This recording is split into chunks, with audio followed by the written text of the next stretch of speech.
we had to fly all the way to Germany for our next guest. That the fluctuations cause the waste. And the fluctuations are caused by overburden. What's step two? Like, so step one is stabilize. What's step two? So we've got three things that you just mentioned that we're looking at. This is totally fascinating for me. So we have the one thing that all customers want to know is, oh man, you're gonna have people's heads spinning. I see one spinning. I see one spinning. Yeah, this one. Well, hello everybody. Welcome to another episode of On the Shop Floor. I'm your host today, Brad Cairns. Lynn couldn't make it because we had to fly all the way to Germany for our next guest. I spoke to him for an hour before this thing started, and my mind is already blown. We're taking notes. We have a real treat for you today. So without further ado, I would like to introduce you to Chris Roser, who has gracefully joined us today on a last minute notice. And I thank you for that very much. My pleasure. And I think, let's start just by talking about you. Can you just give us the Chris Roser story in a nutshell, and then we'll go from there. Yes. My name is Chris Roser, and I'm a professor for production management in Karlsruhe. But my claim to fame is that I worked 5 years at Toyota in Japan, and I'm an expert on anything connected to lean and history of manufacturing. I've studied lean for the last 25, almost 30 years, and done projects in over 200 different plants all over the world, from automotive to cardboard, from chemical industry to wind turbines. And I do know a lot about lean. I'm still learning, of course, like everybody else, but I do know a lot about lean, and I like to write about lean. I have a blog, allaboutlean.com, where I try to explain the fundamentals of lean, but also the practical side, what works, what doesn't. And sometimes you do have to take some shortcuts too, and try to explain this understandably for practitioners. So I write blog, I write books. I've written my first big lean book all about pull production, which we will talk about a lot today. And just recently I got my next book out all about work standards. And both of them very well received. So All About Pull Production actually won the Shingo Publication Award, and is translated in 9 languages by now. So All About Work Standards is already translated into 3 languages, and a couple more are already in the pipeline. So it is quite well received, explaining you how to do pull production, which is not only Kanban, and how to do work standards. And also I do a little bit of consulting, training, and coaching on the side together with my partner for my small company. Wow. Well, congratulations on the success of your books. That's pretty awesome. I'm happy about it. I'm happy. Yes, you should be happy about it. You're inspiration. We were talking, before we started, and you gave me some good tips on book writing. I think maybe I'm on the brink. I should do something about that. Mm-hmm. So we will put all of your information somewhere in here with your books and titles, whatever the kids are doing, link down below, or, and so anybody is watching, don't panic. We will make sure that you can find Chris and all of his books. And you're also pretty readily available on LinkedIn. That's how I found you, and I got addicted to all of your writing, and I called you out of the blue and said, hey, do you want to meet a stranger in Germany for a call in a hotel lobby? I think we should probably give a shout out to quickly the hotel that let us set up in their lobby today and do a podcast. This is the Easy Sleep Hotel, and from everything we can see, it's marvelous. The staff has been great and super accommodating. So if you're ever in Frankfurt, Germany, check out the Easy Sleep Hotel. All right, enough plugs. Let's get into it. Now, before we get into the pull production side of things, you said something earlier that was just like, my head wanted to explode. I had to ask you to stop talking so we could get it on tape. But on tape, I'm aging myself. There's no tapes. You're too old. It was, we started talking about the 3 M's, Toyota's 3 M's. So we have Muda, Moody, waste, unevenness, overburden. Correct. And myself included and everyone I know, we have all built businesses on the 8 deadly wastes, and we all have it plastered on our walls. We all memorize the 8 deadly waste story. Yeah. And then you looked at me and said, well, you tell me. Well, waste and eliminating waste is of course important. And the first question for me is, 8 waste, the 8 waste is unused human creativity, but I always find this hard to measure. So I personally am a fan of the original 7 types of waste, which are used by Toyota. But 8 waste, if you're happy with the 8th one, go for it. If not, stick to the 7. Either one works. But from the Toyota point of view, waste is the least important one of those 3, of those waste, unevenness, and overburden.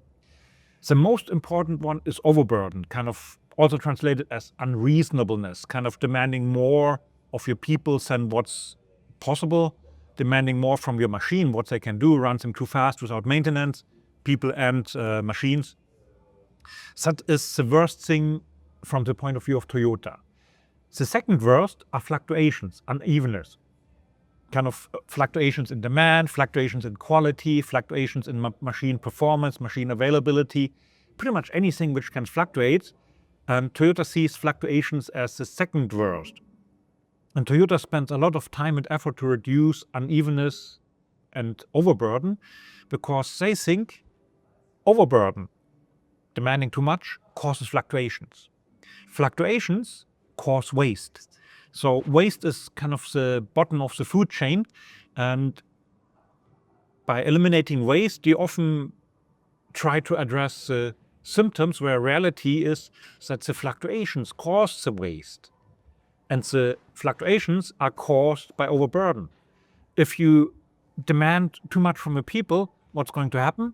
They're going to leave. Like either they're going to be sick or they're going to leave altogether, looking for better places. And then you have kind of an in and out of people. You have to train them. You have to make sure the standard is consistent. Basically, you get fluctuations, you get absences. Even fluctuations, we think of production, but we're talking fluctuations in people. Yeah, New people, old people. New, and that causes fluctuation in production. production. If you have a new guy, he won't be as good as a bad one. If somebody quits unexpectedly, especially in America, kind of like, thank you very much, I'm gone today, and then you're missing a guy for production or a gal. And that causes fluctuation. Yeah. And as a result, you get waste. Hey, well, and that's the end of this podcast, folks. You can go and restructure everything you've ever done, because most of what we're doing is just totally surrounded in eliminating waste. We talk about waste every day. We name the waste every day. We tell the 8 waste stories every day. The advantage of waste is it's easy to see. Yes. You can see it right away. You watch a process once and you see waste. If you watch a process once, you will never see fluctuation. You need to watch it at least twice. And depending on the fluctuation, you need to watch it a lot. Right. Or have somebody watch it for you. It's always a question, how much time do you put in to see the fluctuations? And often it's only visible really in data, because you don't have the time to watch the machine many, many hours. And the people on site, they know it. That's also why Toyota tried to get the whole improvement process to the people at the shop floor, at the front line, because they know most about what is happening, because they're with the machine all the time. And they have often a very good understanding of what works and what doesn't work. Okay, so for all of us that are just sitting here with our jaw hanging open going, okay, where do we start? You know, tomorrow's a new day. I'm walking into the factory. Hey, everybody, let's stop addressing the symptoms, which is waste. Let's go up the food chain a little bit further. Where do you even begin? Toyota usually starts with stability. If you have a hypothetical factory which is a mess, and of course not your factory, it's a hypothetical other factory. All our factories are perfect. Yes. He knows this. Yes, I've been in all of them. Yeah. Yeah. The first thing Toyota is trying to do is to stabilize production, which means, are your machines reasonably stable? Are your work standards reasonably stable and good? Do you have work standards? Do the people know what to do? And not just, well, we've always done it that way and kind of, I think it's right, but kind of what is the best way to do this? A work standard is pretty much trying to nail down the best known way to do the work and then have everybody do it in that way. And that is already a huge step into reducing fluctuations and also overburden and making the workplace safer too. So lack of safety is also overburden. So stabilize your production. That's where Toyota starts. And that is work standards and trying to get your machines and generally your processes run stable. So you have, well, you always have some fluctuations, but to have less of them, to not always do firefighting, because a lot of time in many factories is burned literally with firefighting, where you have so many problems. You can't stop to sharpen the axe because you have so many trees to fell, that kind of thing. Plus, with a little side effect, firefighting can make great careers. You're the hero who saved the world or your company. And of course, if I'm in a burning house, I would like a firefighter to come and rescue me. But even more than that, I would prefer the house not to burn in the first place. But the fire safety inspector is a boring, dull job and doesn't make careers. So it depends on the company culture. Do you reward firefighters? Which you should, but in the end, you may create arsonists to make careers. But you should also reward the boring, dull fire inspectors which nags that your smoke detector is out of date and needs a new battery. Right. Because that prevents fires, and not having a fire is so much better than having a firefighter. You need both, but try to focus that you have a stable system first. So try to reduce firefighting to get it stable. That's where it all starts. And by doing that, you already have a huge improvement. Okay. And in other news, if you connect with what you just heard, you are going to want to listen up. You're tired of saying, I told you that yesterday, or you can't hold anyone in your factory accountable to anything. Maybe you tried to do this in Excel already, and the struggle is real. You know the saying, no standards, no Kaizen. We've made it super easy to create SOPs where you need them, when you need them. You can embed QR codes. You've got revision controls. You can embed videos right into your SOPs. And the best part is you can do it all from your phone. If this sounds interesting, head over to kaizenify.app for your free 60-day trial. So I'm trying to picture like how does that look? Like if I'm someone and I'm building, I don't know, I'm building kitchens, and I come into work, and we're used to running the CNC machines flat out all day, and they're we're obviously probably batching, and we're just pushing work out into the factory. And now I've listened to this podcast, and Chris is saying, hey, stabilize first. Does that mean stabilize like slow down to speed up? Like, is that hang on, slow down so that the overburden stops? Like if you're, God, I have so many questions. So if you're running a machine for 8 hours a day, is that considered overburden? When you say overburden, it of course could be that you're pushing your people too hard. But overburden is all kinds of things. It's kind of a lack of safety if people get injured. Overburden is if they don't have proper bathroom facilities. We kind of just a hole in the wall to, So overburden is to have a safe work environment with not too much stress. A little bit of stress is unavoidable, but they shouldn't be stressed out all the time, because at one point, if you're stressed out all the time, at one point you just stop caring. Yes. It doesn't matter to me. I'm just here for the money, and everything else I don't care. Yeah. And we don't want to get your people to that point.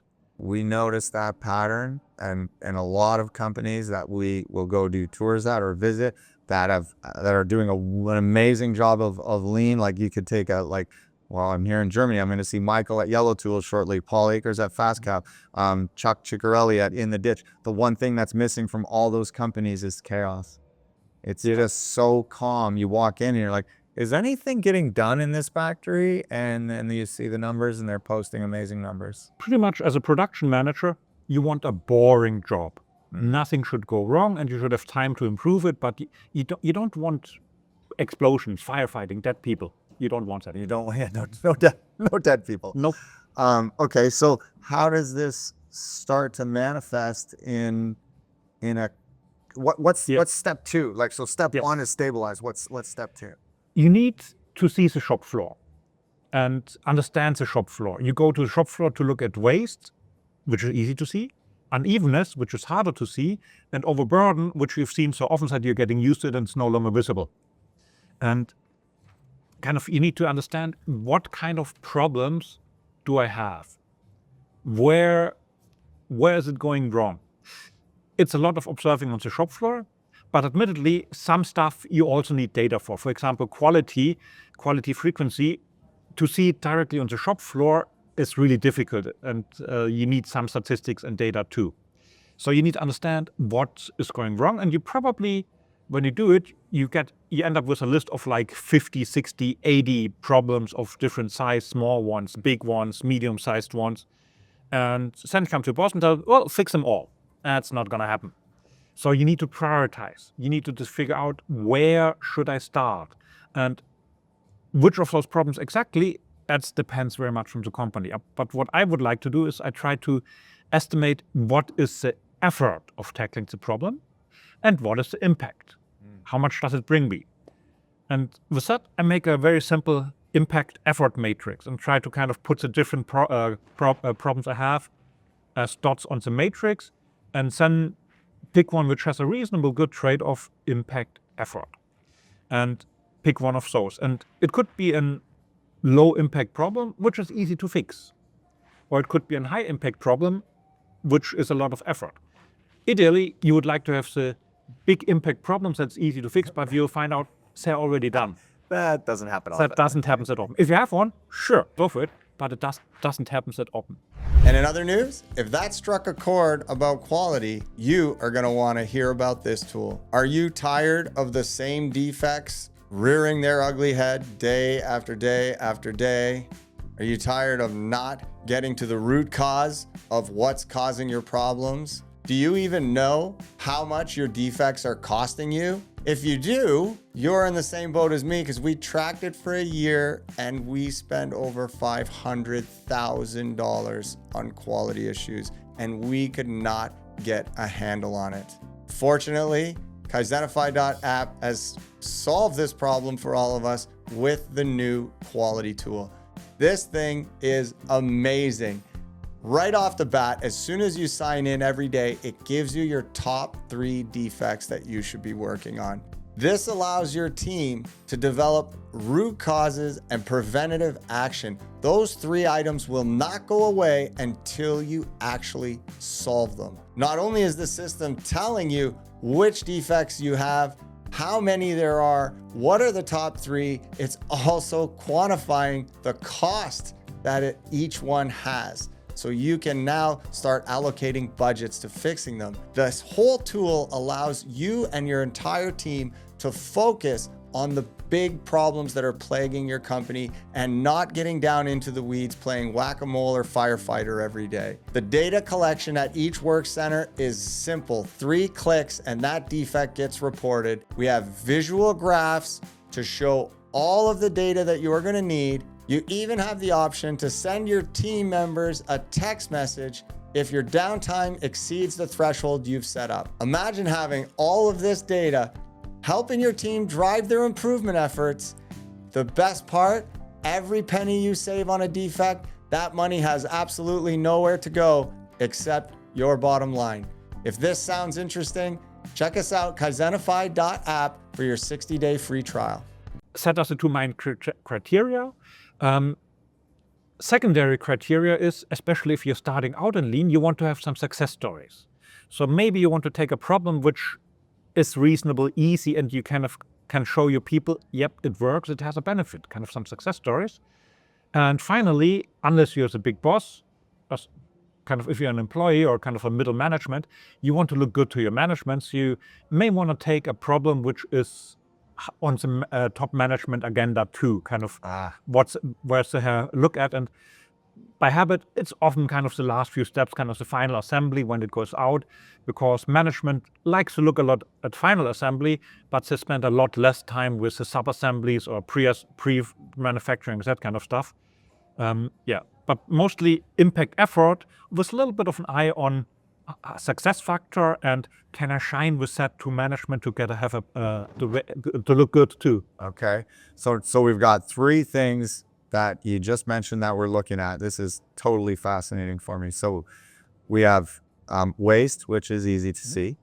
Then we have unevenness and we have overburden. Now, a lot of us subscribe to our fearless leader, Paul Akers, who wrote the book 2 Second Lean. And we've got our entire team running around every day, fixing what bugs them and making little improvements to make their jobs better. And I think that is, it's an unbeatable system. Anyway, we love it. But now we're talking about looking for unevenness and overburden. Now, who should be looking for that in the organization? Who should be looking for unevenness and overburden? It should be, the people on the shop floor who are doing the works, they know it already. But it should be more visible to the management, every kind of management related to the shop floor up to the CEO should be looking for that. Of course, in proportion to their job. If you're the manager of one section of the shop floor, looking for unevenness and overburden should be regularly. If you're the top CEO, you will have some sample visits on the shop floor to look for unevenness, overburden, and hopefully it's not the plant spend 2 weeks cleaning for the top manager to fly in and see a perfect, wonderful plant, which is all fake. But management should understand where the problem are, and look at the shop floor to see them. Okay, so would it be fair to say, like, we have the Gemba people, they're making their improvements and suggesting bigger improvements and stuff, and so it's almost like team leader, plant manager up looking for the unevenness and looking for the overburden, because I think sometimes people, like, when you're in a task, it's very hard to watch the task and do the task, so you don't even realize that the overburden is happening, or I mean, other than at the end of the day you feel like you did 3 rounds with Mike Tyson. It is noticeable. If you do something, every evening your shoulder hurt or your back gives out, that kind of stuff, those repetitive stress injuries, they do notice. I'm not sure if they make the connection they do make the connection that the work gives them the shoulder pain, but I'm not sure if they make the connection I could get rid of the shoulder pain by changing the work. Right. And that's where they need management support to either do it for them or nudge them in the direction, what can they do to get rid of the shoulder pain and make the work easier, less overburden, less fluctuation. Okay. Now, if we switch gears from that into the work. So now, how do we make the work not fluctuate? How do we make the work not fluctuate? You need to, assuming your goal is to reduce fluctuation, there's a great tool, which I also wrote about it on my blog and my book. It's the Toyota Practical Problem Solving. And they have a very, somewhat structured approach. And the big thing is to understand what is exactly going on.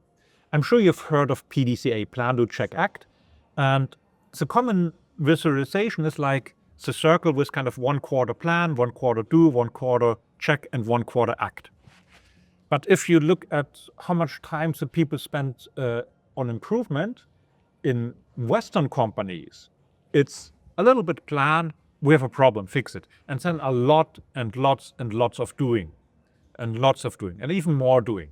Doing a lot, because doing is good. And then a little bit of check, we have done something, and act, making a presentation, a PowerPoint slide, and then they're done.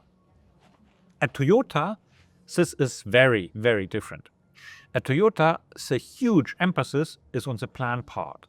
Way more than half is trying to understand what's going on. And they start with a problem, like we have quality defects, too many defects, something like this. And then they try to understand when, where, and how are those quality defects happening? Kind of let's look at when is it happening, where is it happening, what is happening, how is happening, depending on the shop floor, also who is happening, which shift or so, and try to what they call stratifying the data to make it more detailed, to create a bigger understanding, and to find out like this machine is making the problem, or I have this problem especially with that kind of part type at the left end corner, or especially the late shift has difficulties. And that already helps you a lot to understand how to fix it. But first you need to stratify the problem and break down the problem and make a what they call a prioritized problem. Kind of just improving quality, kind of quality is not good. The prioritized problem would be reduce defects on that part type at that machine. Kind of try to narrow it down, because if you try to improve all quality, you're doing something, or maybe I have quality problems with materials, and you go for the material improvement without knowing if it's really the big lever or if it's just one out of many, many, many things which influence the quality. So first, try to figure out what part is causing my quality defects. What's the big lever? You probably have like 10, 20, 30 or more causes which all contribute to the lack of quality. But which one is the big one? Which one should I start? And that is stratifying the problems and make kind of a razor sharp problem, prioritized problem, focus really on that aspect, kind of, and try to understand what is going on there. Like that machine is making problem. Then you do a root cause analysis. Okay, I found out that machine is doing those kind of problems. And then you do root cause analysis. Is it a process setting? Is it a faulty machine? Is it a worn out tool? Is it whatever the machine is next to the door and is always getting the cold air? And that's what is causing the problem. The root cause analysis, and again, multiple options. Sometimes you use a fishbone like man, machine, method, material, money, milieu, whatever. That's Hankaten? Man, Yeah, a different way. But it's this kind of fishbone diagram. I prefer English terms. It's easy to understand. But or make a mind map, or use any kind of creativity technique you can think of. But try to develop multiple root causes, not just one. Here again, in the Western world, you find one thing. Oh, let's do that. 100%. But is it the big one or the small one? And in Japan, they always look at many different things and kind of list, we could do this, or this. And then you go through them, through the entire list. Are they effective? Do they really solve the problem? Are they safe? Do they increase the risk for the employees? Are they cost effective? How much does it cost? How fast can you do it? How much effort is it to do that? And you get kind of, for each of those possible things you do, you look at those categories, and then you figure out, out of all of those, that one is probably our best bet. We should start with that one. And then, after doing all of that preparation, finally come what the Western world loves so much, you actually do it. You implement it, you do it, you change the system. And now we're actually in the do part. And next, check, did it actually work? You observe, not just once but you observe over a longer period of time. Is the problem gone? Or is it only gone because lots of managers are standing around, and when the managers are gone, its problem is back? Yeah. Never happens in your companies, of course, but I'm like, I wish this guy would stop talking about my factory like that. yeah. But check over a longer period of time, a couple of weeks or months, to see if the problem is actually gone. And if yes, great. Then you come to the act part. And the act part, if the problem is truly gone, share. You fix it at that machine. Do you have the same thing at other machines? Kind of, is there something you can learn up from it for other machines or other plants or whatever? What can you share with others to help them solve their problems? Toyota uploads their H3 reports, the H3, kind of this sheet of paper. They upload them to a common database, the Yokoten. And Toyota employees, if they have a problem, they Google that and see, did anybody have a same or similar problem before, and what did they do to get inspiration, to get ideas? So sharing that is the act part. assuming you've reached your target, your prioritized target has been satisfied. If not, you have to redo it. Kind of the next PDCA, if you start again with the problem and kind of stratify, because your system has now changed, and you see, is it the system has changed, or did I even have a mistake in the first stratification or in the first PDCA? Maybe I made a wrong assumption or something, but pretty much you have to do the whole thing again. Benefit is doing it a second time is a bit faster because you've already done it once and you're getting better at doing it. Right. Yeah. And I mean, you're just like, I'm taking notes as fast as I can here, but you get to that share part. I think I'm trying the Japanese word, Yokoten. or is it Yokoten. It's kind of the horizontal sharing. Yes. Okay. It's an abbreviation of Yokotenkai, but they just call it Yokoten. Okay. And then the planning part, you said set a target. Now this is like, because you're like, did you reach your target? Well, so many people, me included, we come up with a plan, which like you said, is literally, 5 minutes of a conversation, and then we just start going at it. And then did we set a measurable target that when we get through it, we get a yes or a no? I'm sure you've heard the word SMART for specific, measurable, attainable, reasonable, and time-bound. The Peter Drucker's SMART target. Something like this would be perfect. Not always possible, but that would be perfect. Yeah. Wow. And nail it down to a small area. Kind of just quality is too big. Try to nail it down into an area where you think you have a chance of making a difference. Oh, okay. Yeah. You find it all on my blog.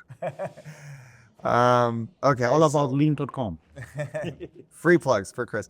So what about what role does scheduling or pull play in the release of orders? And so let's go back to that example. I'm making kitchens.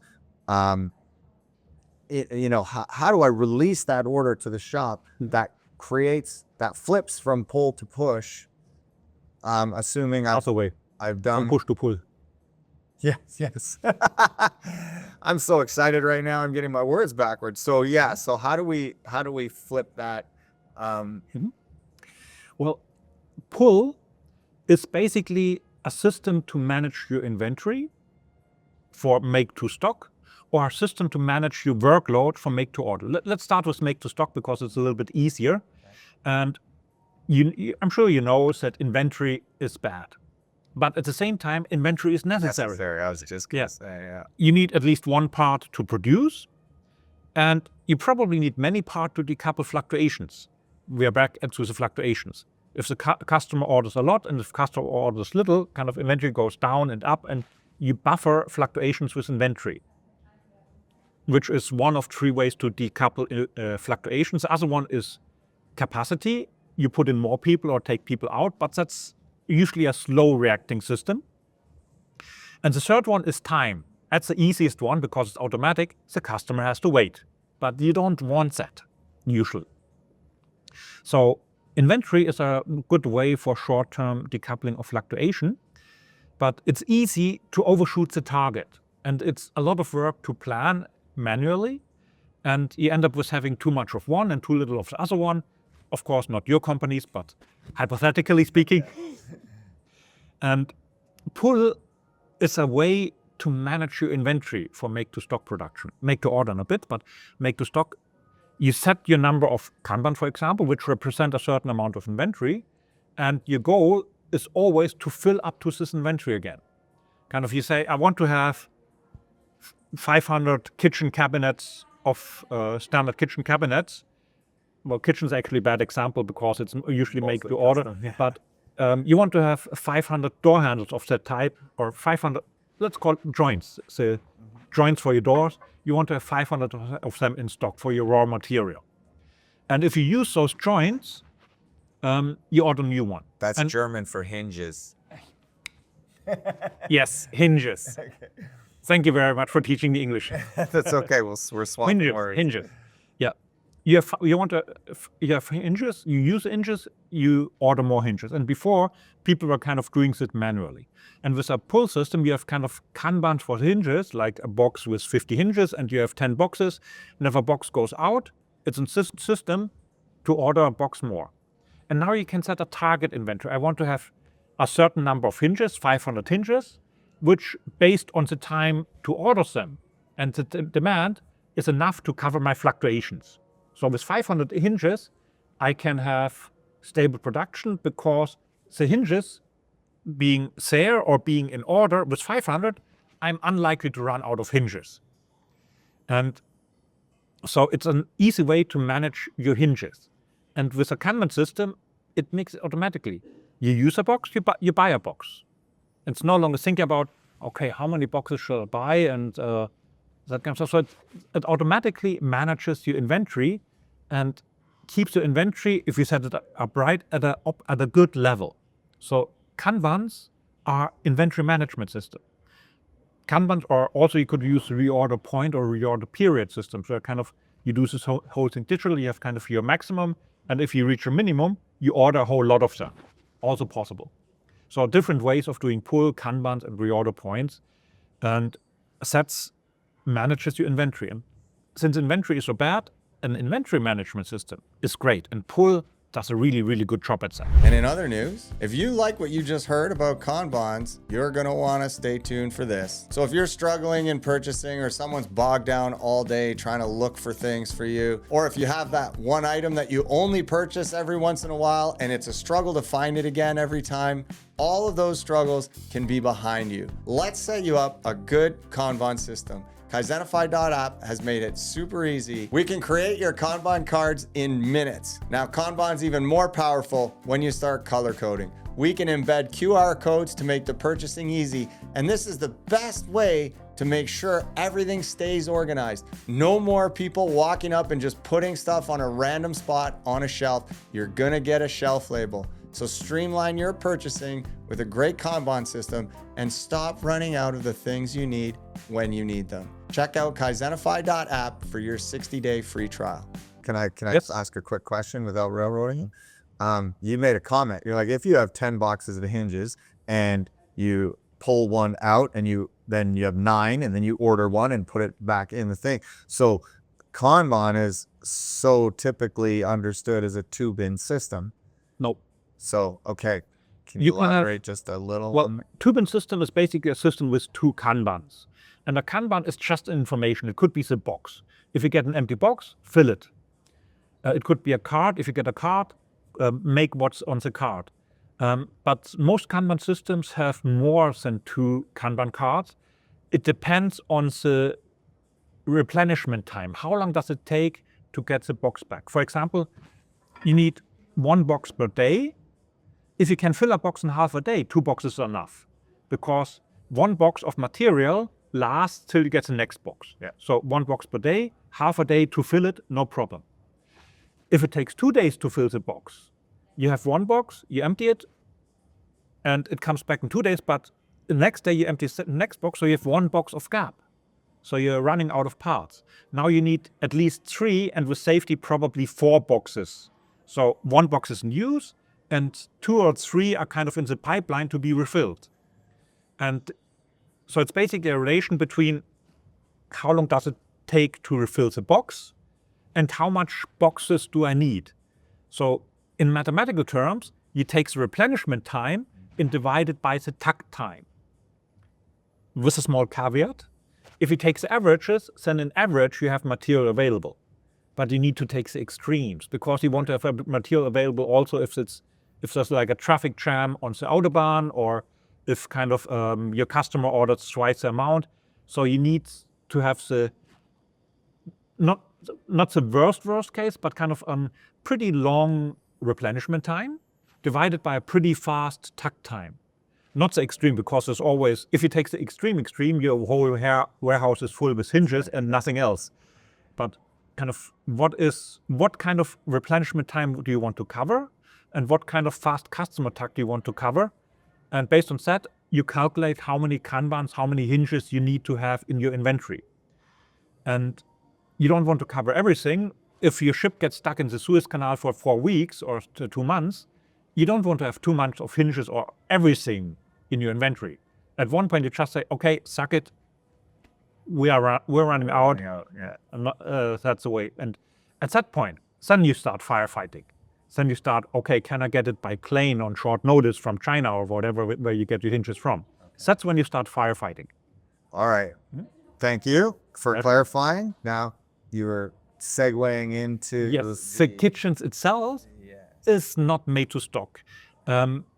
It's a rare kitchen house which can kind of make kitchens on stock in the hopes that the customer will buy exactly this one kitchen and fitting it in his own apartment. IKEA does it that way. They build the packages on stock and you mix and match. But in many cases, your kitchen is custom made and you only can start producing only when the customer orders. So make to stock, make to order, there is 2 huge differences in trade-off. With make to stock, you always want to have material available, and you want to get away with the least material to do that. So it's a trade-off between increasing material and my availability. You want to have high availability with the least material available. So that's your trade-off for make to stock. Right. With make to order, when the customer orders, you don't have the part. The customer always has to wait. And now the trade-off is completely different. The trade-off is how fast can I make it? What's my lead time? And your lead time is influenced by utilization. The more your machines run, the higher your lead time. Because if you want to have 100% utilization, you need to have lots of parts waiting all the time so the machine is busy. For 100%, mathematically, your lead time goes to infinity. But basically, it's a trade-off. I want to get done fast, but I still want to have machines used reasonably well. Utilization high, lead time high. It's kind of, if both high, it doesn't really. Well, sorry, lead time low. A mistake. Lead time low and utilization high, but that's kind of opposing trade-off. You get perfect utilization if you just cram your system full with material so everybody has something to do all the time, but then your lead time goes really, really large. Well, yeah. So completely different target, utilization and lead time, this trade-off. And here too, a pull system can help. No longer Kanban, because a Kanban card or the box or whatever says, make me exactly this part. But here, it doesn't say, make you exactly that kitchen, because every kitchen is different. You need a different system, and there is something available. It has many different names. I like to use the name CONDIP for constant work in progress. And it's also something like a Kanban card. Except, well, on the card, you put in a sheet of paper telling, make me that kitchen for that customers. And you make it, and the card goes along, and then you're done. And the kitchen goes to the customer. And the card, you take out the material, archive it, and then you have an empty card. And the empty card goes back and says, make me the next kitchen. And then you say, okay, the next kitchen, most urgent one, and my priority list is that one. You put in the sheet of paper and makes the next kitchen. You're done. Paper goes out, blank card goes back. Next kitchen, yes, that one. Put it in. So you're basically limiting the number of kitchens you're doing at the same time by the number of cards. Or what's also common, like if you have 5 bays to make kitchens, each bay for one kitchen, you cannot make more than 5 kitchens at the same time because you only have 5 bays. So it limits the number of projects you can do at the same time, which is also very important because you have limited space, for example, but also limited capacity. And if you spread your people too thin, your efficiency goes down. For example, assuming you have a project to develop a new product. That's also something you can control with this convip system. And you have people joining the project and supporting it. If you have 2 projects, the person has to handle 2 projects. If you have 10 projects, the person has to be part of 10 projects. And they need time just to understand what's going on. What's the update? What did the other people do so far? Right.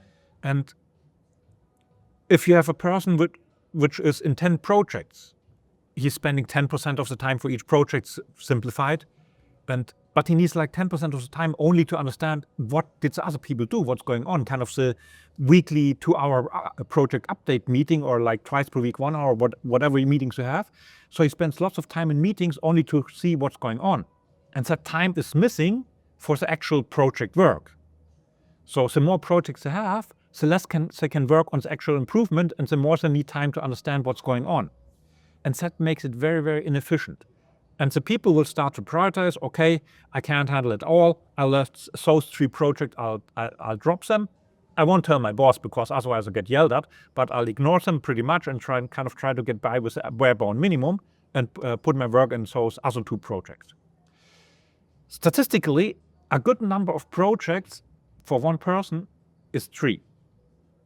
With 3, it's often a good trade-off between balancing the different workloads, because it will not be completely busy with one project alone, but 3 keeps them reasonably busy, but also allows them to have time to work on the project. So if you start too many projects, it gets too much for the people. Overburden, we mentioned the one of those things, Moody. Overburden, that's if you put them in too many people. And then your efficiency will fluctuate, will go down. The lead time will increase because they don't have the time to do it, because they always have to learn what's going on elsewhere. And that's the problem. So this pull system for make to order parts limits how many projects you do, or kitchens or whatever you do at the same time, to have an efficient production system, to have a good trade-off between utilization and lead time. Okay, now, so for that to work, and correct me if I'm wrong, I'm learning as we go here. Happily, yeah, we've discussed that with Germans like to correct you right away. So for that system to work, we need a pool, a big funnel of work waiting. So when that card comes back, we can then scan the horizon, which customers need what, and you can pull that in. Obviously, if the card comes back around and there's no job there, you got a humongous problem in your factory. So, well, if the customer doesn't order, what do? When you make kitchens and the customer doesn't order, you have the problem anyway. Mm-hmm. So if you have no order, no matter if pull system or not, you have a problem that your people are sitting around and not doing anything. And a pull system can't help you with that. That's just a general problem. What do I do with people I don't need at the time? So I'm trying to figure out how would you determine how many projects or how many project cards would you put into your system at once? Would you just kind of start releasing them and see what happens, and then if it's too crazy, take one away? How would you? Because most people are pushing right now, right? We're sending work out to the routers or however we're making them. We limit it by the number of convip cards. Mm-hmm. So the convip cards limits how much we start. What do you call them? Convip, constant work in progress. Convip. There are many different names to it. I sometimes call them type B Kanban also. Yeah. And but type B Kanban is also used in a different context elsewhere. I've heard the name workload control. I have a whole half page in my book about all the different names for the convip. Okay, convip, got it. There is not really any widely accepted name. It's used surprisingly often in industry, simply because you have a number of bays, or you have a number of cards on which to produce things. If you have 5 cards, you cannot make more than 5 parts at the same time. So it is used quite commonly, even if the people don't know it's actually a convip system. Right. Yeah. So how many figure out? Like, so let's say I've released those convips and they're happy, but then the first guy in the process, he's done. Mm-hmm. Now what? Because panic's going to start right there. Yes. Ideally, you have a system where, kind of, in a perfect world without fluctuation, you produce 1 kitchen per day. It takes you 10 days to produce, and you get 1 order per day. And then you have 10 convip cards. And you have a system which works that way. But you do have fluctuations. You will have that some kitchens are different demand. Maybe you have one specialist which makes kind of the engravings or whatever in the fancy kitchens. And if all kitchens need engravings at the same time, he's getting overloaded. If none kitchen needs an engraving, he has nothing to do, or you find some other work. So you will maybe have some bottlenecks. Kind of in most manufacturing, it's often kind of the supervisor or the meister or so, but you will have some bottlenecks, some people's kind of the critical, the guy you need for every project. I'm sure you have it on some shop floors.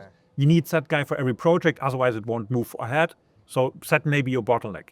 And you cannot overload that guy, and you need to have some roughly equal workload, even workload for him, doable workload for him, so he can do its work. And if you have a fluctuation, like the customer didn't order anything for 5 days, and then you get 5 orders at the same time, then of course it gives an impact on your system, and your guy may be busy for some time because he gets a lot of work in a short time. That can happen. That's a fluctuation. And in this case, you cannot handle it with inventory because it's make to order. You cannot handle it with capacity because you have only one guy, unless you find somebody to help him. And there are possibilities. Give that guy a secretary so he can save time. And then the third option is, well, your lead time gets a little bit longer. And a Kanban system, or generally a pull system, Kanban, convert, a pull system does not improve the fluctuation, but it prevents it from becoming worse. Explain that. You get orders from the customer, and you are often in situations that the customer orders irregularly. Sometimes we get a lot, sometimes we get little. You have seasonality, which you can handle with adding and removing capacity, but you also have random fluctuations where the customer orders just one day he doesn't order anything, and the next day he orders a lot. So you get those fluctuations. And the bare bone pull system just gives those fluctuations, like if you have a Kanban card or convert card, it goes right back into the system. The convert card limits a little bit, so you don't overload the system. So so the system is staying stable with your conweb cards. The fluctuations happening out here, but as soon as it gets to your factory, it's like bigger, and then you have no choice but to pull it through with the conveb system is a limiter. It doesn't let you start more projects than you have conveb cards. But it doesn't prevent kind of like you have small kitchens and big kitchens. And if you have an order for 10 big kitchens, then you're still being very busy. So it doesn't quite prevent that, but it reduces it. So the fluctuations don't get too big. And what's also a common factor, especially with Kanban, people make it worse. Like the customer orders a bit more, and then you start to order more hinges and kind of, we get lots of orders. I order a lot of hinges. And the next day the customer doesn't order anything. Now I've ordered so many hinges. I'll stop ordering for the next 3 days because to reduce hinges. And then 3 days later, oh shit, we are running out of hinges. Order. And of course, it doesn't happen in your companies, but hypothetical companies, things like this happen. Prime example, Corona, automotive industry in Corona. Corona, people didn't buy cars because of economic insecurity. And all the car makers cancel orders. Well, we already ordered them and they're already on the ship and kind of it from China, 3 months, cancel everything, stop production, and let the supplier deal with the worries, but we cancel everything. And then 1 or 2 years later, when Corona was finally over, yay, people are ordering cars again. Order, bring, make cars. Well, it takes 3 months to bring it by ship. Well, get some stuff and kind of air freight it was so extra expensive and kind of make more. And of course, the suppliers are not happy about this. I have my production, suddenly I already have my raw material, I have the orders, and they cancel all the orders. Now I'm stuck with all the cost.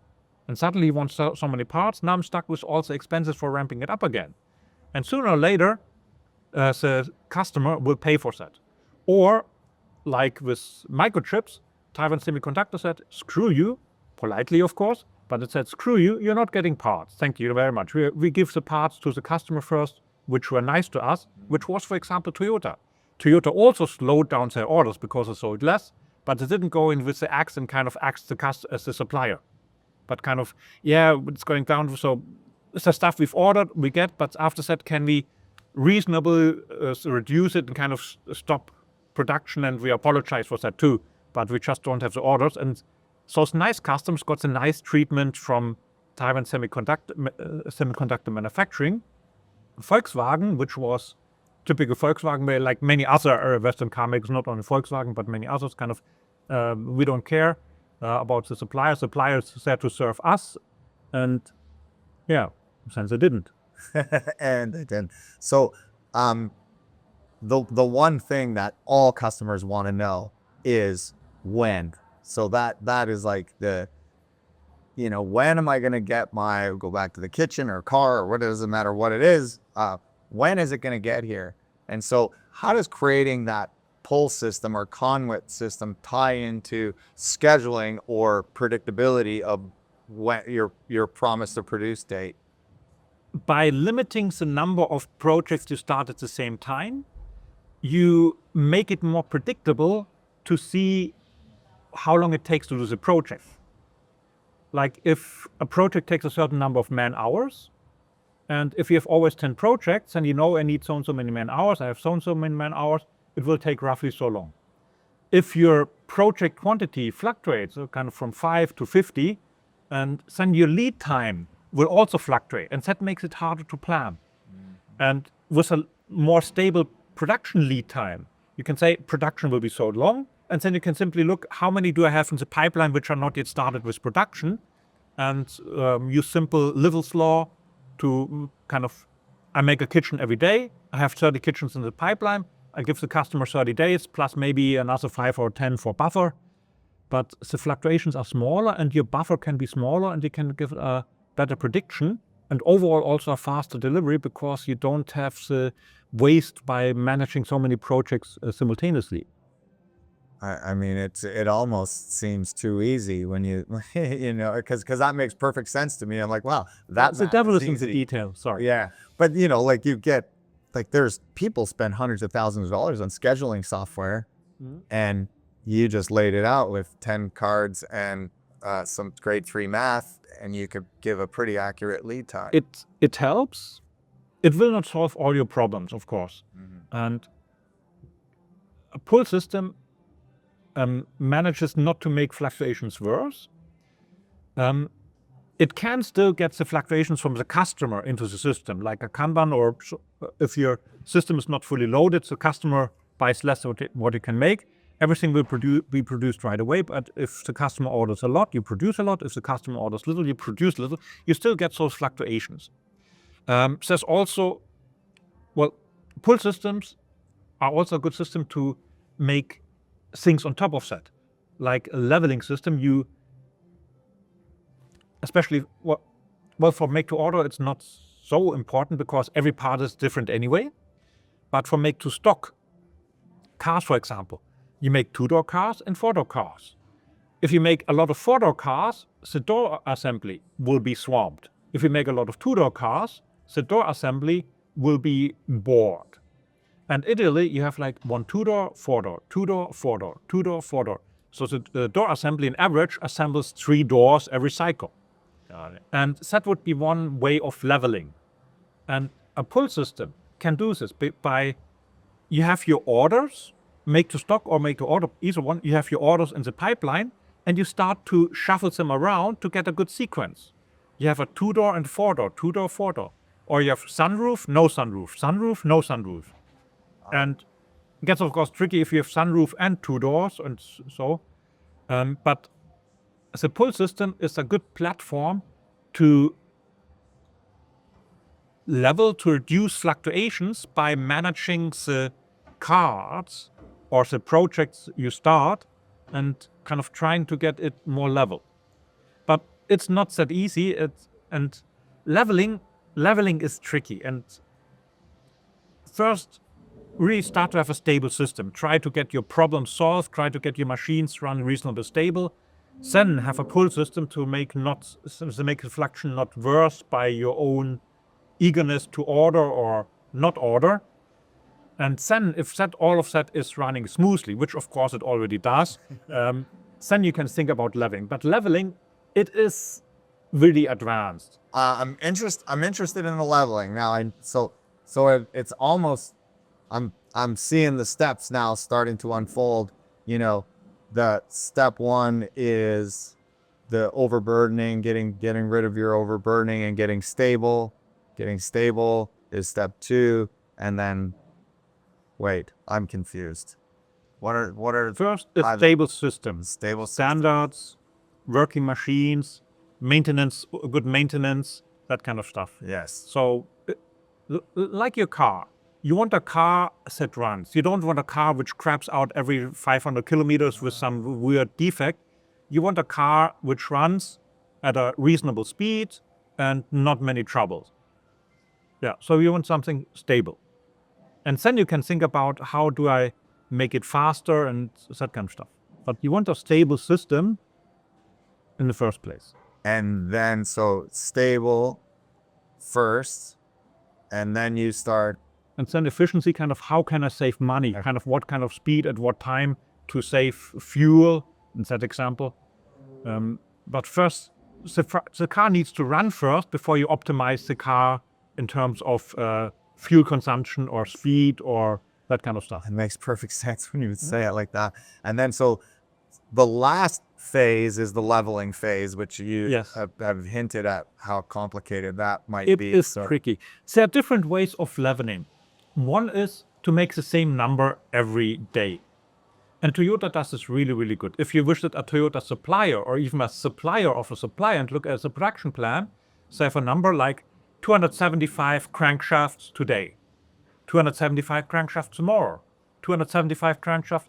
The entire month, every day is the same number. That is what Toyota does better than anywhere else in the world. From month to month, they have a change, but even since the limit from one month to the next month, no more than 10% change. Maybe exception if Corona, but other than that, no more than 10% change from one month to the next. So the suppliers, if you make the same number every day, it's a lot easier. Right. So that's a daily production plan. And that is difficult. A bit easier is your daily plan. If you have kind of a mix of different products, you make 2 doors, 4 doors, red cars, green cars, sunroof and not. Big Mix cabinets, them. small cabinets. Yeah, big cabinets, small cabinets. On one production system, mix them as good as you can. The smallest possible lot size, ideally 1, but not always possible. But make a small lot size and mix them as well as you can. Because that also reduces fluctuation. And that should be possible for everybody. For the smallest lot size you can get away with, mix them as good as you can. That's the second way of doing level. Hang on, can I stop you? Because if I'm confused, maybe someone else is.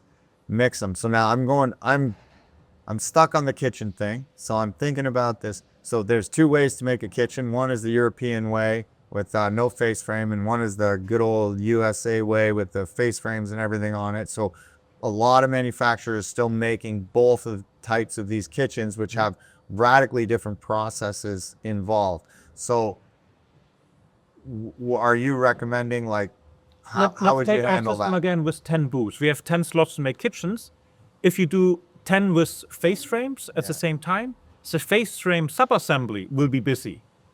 If you do 10 without face frames, the face frame subassembly will be idle and the people standing around. Right. If you have a mix of face frame and the European way, then your subassembly will have an average good load, both for the face frame and for the other one, which I already forgot. But by mixing them, you keep both subassemblies reasonably busy at a stable load. That's the idea. So this, Not always possible, of course, but that's the goal. right. So this is a huge, oh man, okay. So when I think of leveling, I'm thinking, I look at my workload, I'm like, hey, let's do all of the not face frame, the European style cabinets this week, and we'll do all of the face frame cabinets next week. That's the opposite of leveling. Right. So because that's where our intuition goes immediately, is like, well, let's stay the same. So you're saying actually intermingle them. Yeah. And I get it. I hope I'm explaining it well enough for everybody at home. So okay. So you're saying you have to intermingle them to level. Yes. Constrained by the time you need to switch from one part to the other part. If you have kind of a changeover, if you need to swap out a tool, like if you switch the injection molding tool, you're not going to make just 3 parts. You make a lot of them. So lot size 1 is not always possible, but try to make it small. The more often you switch the tool, the lower your inventory, the more even your workload for all the systems around it. Right. And for all the cabinet makers listening, we've already done all this math. It's about between 5 and 15 is your batch size. Any lower than that, it starts to hurt a lot. Okay. Wow. And there's a third way of leveling, which is very popular in Germany, but it sucks. And they try to It sucks. they try to do like a weekly or 2 weekly or monthly pattern.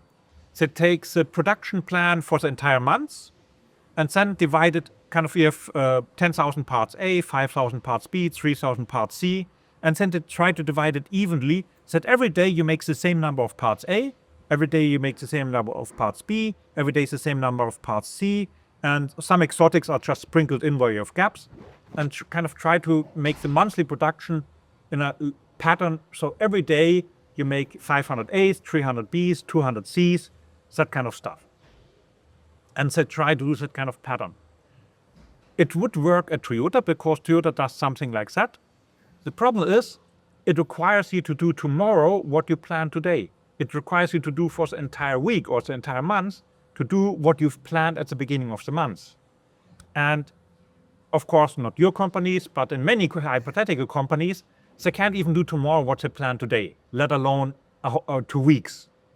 And if you always change it, it makes the whole system worse. You have this pattern, you try to enforce the pattern, but then there are changes, you try to hold the pattern, but then the changes become more and more urgent, and then it's too late, and then everything falls apart and it explodes or gets a real mess. So this kind of pattern leveling is really, really tricky. And you need an extremely stable, not only production system, but you also need very high reliability. If you plan your production for the next 2 weeks, you need to be able to stick to that. Right. But if the customer comes, did I say black kitchen? I wanted a white kitchen. Change it. And then the other customer says, oh, I really urgently have an order of 5 kitchens and I'm your most favorite customer, do them now. And if that happens all the time, it becomes really difficult to match the pattern, and it doesn't work for almost all companies. Toyota can do it. Toyota can do it because they have the advantage. If you buy a Toyota, they tell you when you get it. And you maybe remember capacity, inventory, and time, the 3 ways to decouple fluctuation. Toyota will let you wait till the car is ready. They plan it beforehand and tell you kind of the car will be ready in June or whenever. But they can decouple all your fluctuations by letting you wait. Many car makers do this. I'm not sure if this works so well for kitchen makers. You have to let them wait anyway because you make to order. But if you let them wait too long, yeah. Yes, that would be an issue. So if we were before the shop, we're how much time worth of orders, or is there a calculation, should we hold so we can start to balance and level that work before we release it to the shop? Well, the big dirty secret of leveling is it takes time. So your lead time goes up because if you produce right away, the lead time is your production, 10 days, for example. Yeah. If you do leveling, you need to shuffle things around. You need to if you have a 2-week pattern, you increase your lead time by 2 weeks. So the leveling time is getting added to your lead time. Not 100%, but it increases lead times. That's a dirty secret people don't want to talk about. I have a blog post about it because I like to talk about dirty secrets. But leveling increases your lead time. It has benefits, but it has no benefit if you can't maintain the leveling pattern, for example. So a daily mix is almost always possible. But if you make a multi-week mix, then it's more difficult. So it's almost a trade-off, really, of what's better for the company versus what's better for the customer. Like, the customer doesn't care if you make money or not, so they just want their kitchen in 10 days. But you're saying, hey, if we hold 2 weeks worth of orders, we can do some leveling, some balancing, and then the factory's going to run smoother. So that's better for us. Am I getting that close? Yeah. And it helps if you have a really, really stable production system. And also the difference make to stock, make to order. For make to order, kind of you match 2 doors, 4 doors, 2 doors, 4 doors to level out your production system. You get the benefit of a more efficient production system. So door assembly guys, you need guys for 3 doors on average, because you have 2 doors, 4 doors, 2 doors, 4 doors. So it's more efficient. The customer has to wait longer. So here's the trade-off between efficient production system and a little bit longer lead time. If your production system is a mess anyway, you will have a long lead time and no efficiency. Yeah. Whoa, man, you're gonna have people's heads spinning. I see one spinning. I see one spinning. Yeah, this one. So how do you get a plant manager who is so used to firefighting and chaos to even listen to this and try it? Because we're all afraid, well, if production dips down when I get these conwhip cards going, I'm going to get yelled at. But how can you get some buy-in from someone to even just give this a whirl? Start small. You're not going to change your entire production system in one go. Start in one corner. And it's often easier to start with some Kanbans for the raw materials, the hinges, for example. Have a Kanban system for the hinges, and most production managers are open for the 2-bin systems. That's something they've used to, they experience with, it works. And you expand the 2-bin system to a multi-bin system with Kanbans or similar stuff. So that's a possibility. Start with one corner. For training purposes, I like to do the coffee corner. Kind of people in the shop floor, in the office, they do like to have a steady supply of coffee, and kind of a pull system for your coffee supplies, the beans and the pads or whatever you use as a milk. That is something to try around, to experiment. Also the pens. When I became a manager, the first thing I did was kind of to make the system for our stationery a pull system, because it's not much effort. We can do it paper-based. You don't need a computer system. It's low risk, because if you run out of pens, Not going bankrupt. Yeah. And if you run out of coffee, you will make do too. But it motivates the people and it gives them their own experience with those pull systems. So just for training purposes, that's a very good area to start. And then roll it out to one corner of the shop floor. Ideally start with the raw materials or with some purchase to stock supplies. Mm-hmm. And eventually work forward bit by bit. The final assembly, if you have make to order, it's also not difficult, because many production managers have the experience of too many projects, and the picture that you're so busy and you're in so many meetings you don't have time to do anything anymore. So that's something production manager also familiar with. Of course, present people excluded. I just told my team last week, I'm like, I can't do any more meetings. Yeah. Interesting. Okay, so if you were to start from scratch, you're like, here's a brand new company, you're starting it today. You would flip the order of how you did things, with the 8 waste being last, overburden being first. Overburden and fluctuation, stability. And stability. Of course, stability first. Safety, actually, from Toyota point of view, the very, very, very first is safety. If you have a safety issue, if you bang your head at the same bar every time. I might have told him a story about that. Safety is the very first thing. If your workplace is not safe, that's where you should start. Everything else comes second. And from Toyota, the Toyota KPIs have a dashboard, and the very first thing reported is always safety. Safety is first. The second thing is quality. Quality is the second most important. The third most important one is productivity, time and quantity. And then at the fourth most place, least important, is cost. Because if safety, quality and productivity is good, cost follows automatically. By starting with cost, you start at the wrong end. And there's probably 99% of all companies starting at the wrong end of that spectrum. I'll leave it to you, up to your imagination. This one might be interesting. In your experience, what's the first mindset shift a custom manufacturer needs to make before pull systems work for them? A common mindset in manufacturing is material is safety. If I have a lot of hinges, I always have hinges. And so I see the benefit of material, which is there, the trade-off between having something to do versus the cost of having the stuff to do. And that is a big mindset change. That the cost associated with inventory, that inventory, you needed to decouple fluctuation, but having less is better. And that's something hard. Many people have difficulty to wrap their head around it because they have 30 years of experience that a full warehouse is a good warehouse.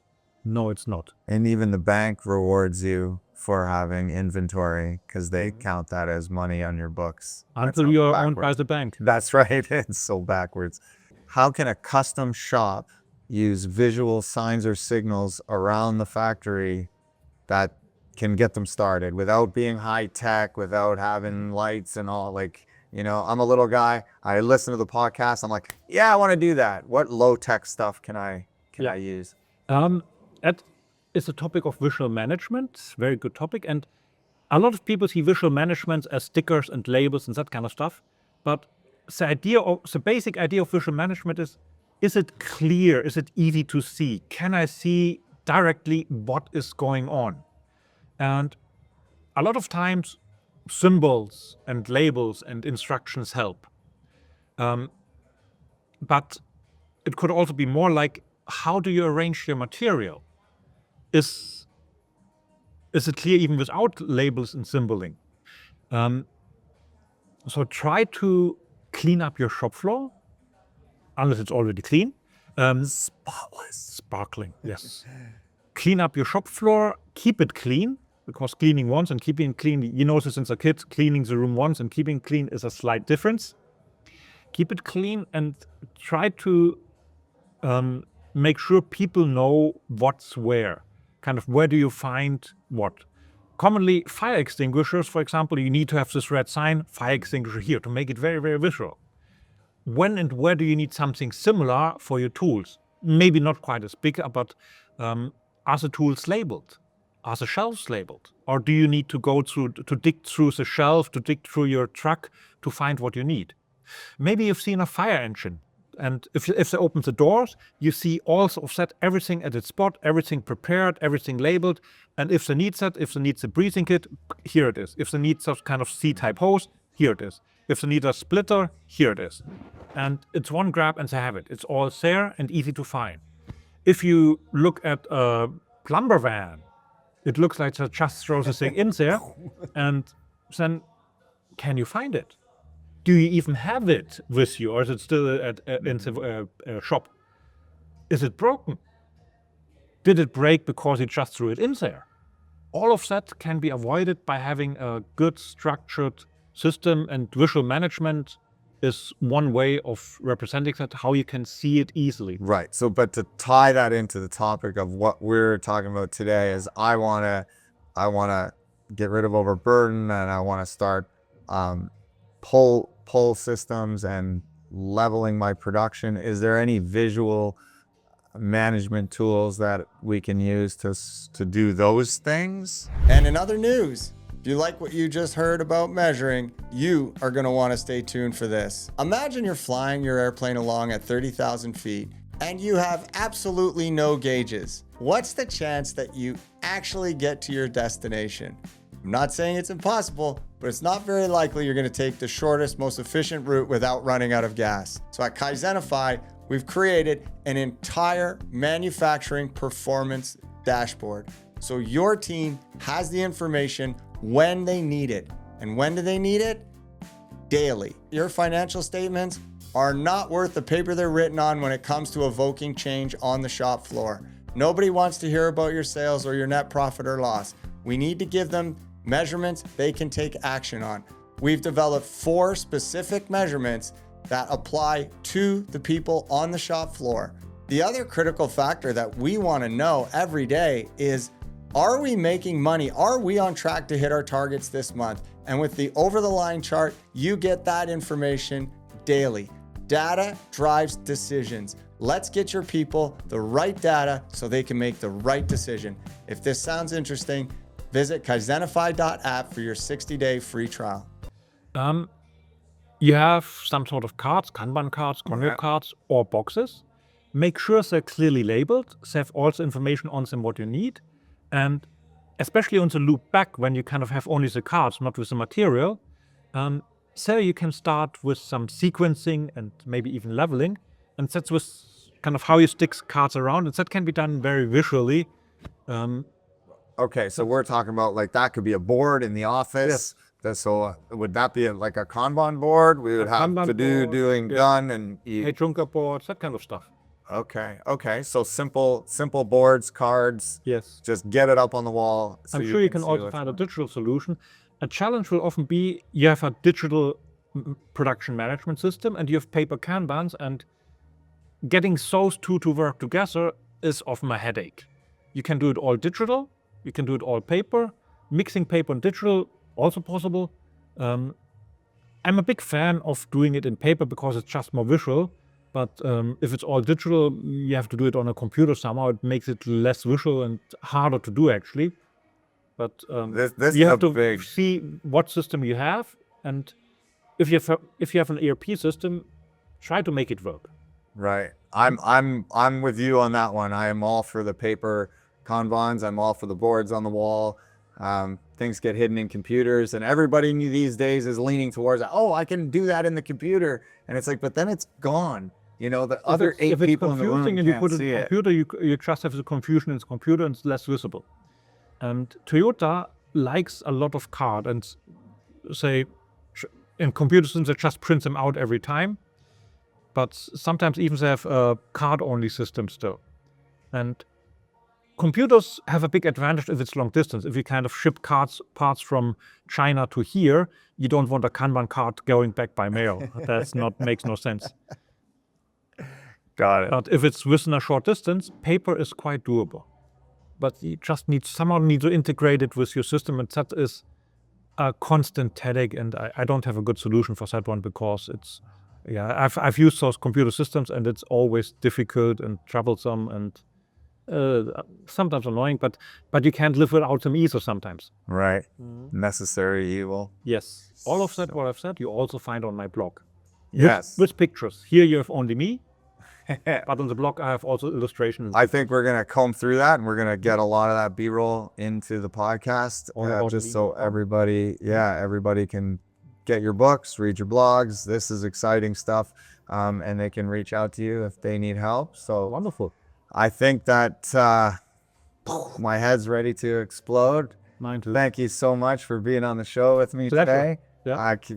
It was a pretty big fluke when I emailed you and I was like, hey, I'm going to be in Frankfurt. I know you said you live in Germany. Whereabouts are you? And you're like, I'm in Frankfurt. Let me know next time you come to Frankfurt. I will indeed. Thank you for joining us. Pleasure. And, we'll hopefully have you on the show again someday. Oh, yeah. All right.